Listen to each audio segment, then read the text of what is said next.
Welcome to Liverpool fans. Today we've got the latest updates of your beloved club Liverpool. But before we dive in, make sure to subscribe so you never miss a moment of breaking news. Let's get started. The idea of Vinicius Jr. in a Liverpool shirt has begun to stir quietly but persistently across the football world, fueled by a growing sense that admiration between player and club may be mutual. While Real Madrid remain one of the most powerful institutions in the game, football history has shown that even the strongest ties can be tested when a player feels a genuine emotional pull toward a different style, culture, and vision. For Vinicius, Liverpool represent exactly that.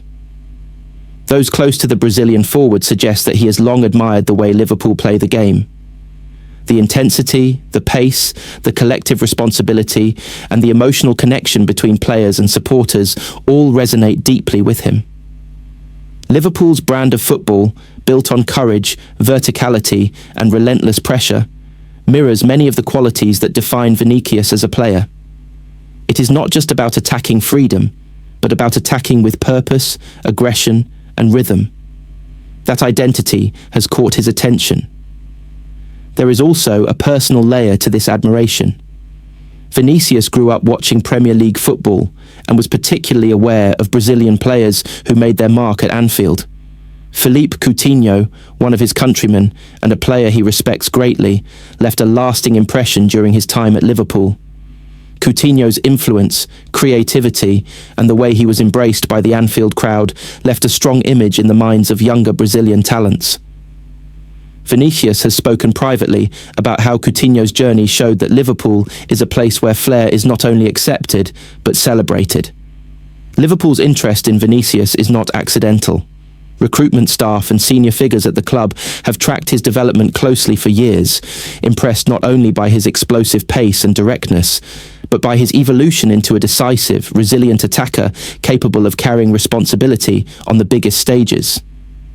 They see him as more than a winger.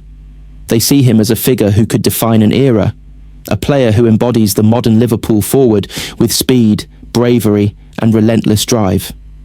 What makes this situation compelling is that the interest appears to run both ways. Vinicius is said to be intrigued by the idea of testing himself in the Premier League, widely regarded as the most physically and emotionally demanding league in the world. The challenge appeals to him. The atmosphere at Anfield, the intensity of European nights, and the weight of history all align with his competitive nature. This is not about escaping pressure. It is about embracing a different kind of pressure.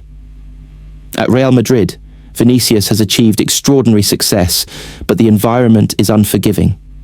Expectations are absolute, scrutiny is constant, and the spotlight never dims. While he has thrived, there is a sense that he is curious about what his career could look like in a system built around collective energy rather than individual stardom. Liverpool's approach, where attackers work as hard without the ball as they do with it, appeals strongly to his mentality. From Liverpool's perspective, the potential arrival of Vinicius would signal ambition at the highest level. It would be a declaration that the club intends not just to compete, but to redefine its attacking future with one of the most electric players in world football. His ability to stretch defenses, beat defenders in isolation, and turn moments into goals would instantly elevate the team. More importantly, his hunger and emotional intensity would align perfectly with the culture Liverpool demand. Supporters have already begun to imagine what such a move could look like. Vinicius running at defenders in front of the Kop, feeding off the roar of the crowd, playing with the freedom that Liverpool's attacking players are encouraged to express. It is the kind of vision that ignites belief because it feels natural rather than forced. There is a logic to it that goes beyond marketing or headlines. Any potential deal would, of course, be complex. Real Madrid do not part easily with their stars, and Liverpool are disciplined in how they operate. But football is shaped as much by desire as it is by contracts. When a player feels drawn to a club's identity, history has a way of opening doors that once seemed closed. Vinicius to Liverpool is not yet a certainty, but it is no longer a fantasy dismissed outright. It is a story driven by admiration, shared values, and a genuine connection to how football should feel when it is played at its most intense and expressive. If the moment ever arrives when opportunity meets ambition, Anfield may find itself welcoming another Brazilian talent, ready to write his own chapter in red. Mohamed Salah's return to Liverpool following his African Cup of Nations campaign feels less like the end of a tournament and more like the beginning of a renewed mission. There is a sense around the club that this is not simply a player coming back from international duty, but a leader re-entering the dressing room with sharpened focus, hardened resolve, and an unshaken commitment to give everything he has for the badge. For Liverpool, his comeback could not be more timely, and for Salah himself, it carries the weight of purpose and responsibility. The AFCON experience has clearly left its mark on him. Representing Egypt is never a light assignment for Salah. It is a national duty that comes with immense expectation, emotional pressure, and physical demands. Yet those close to him insist that the tournament has reignited rather than drained him.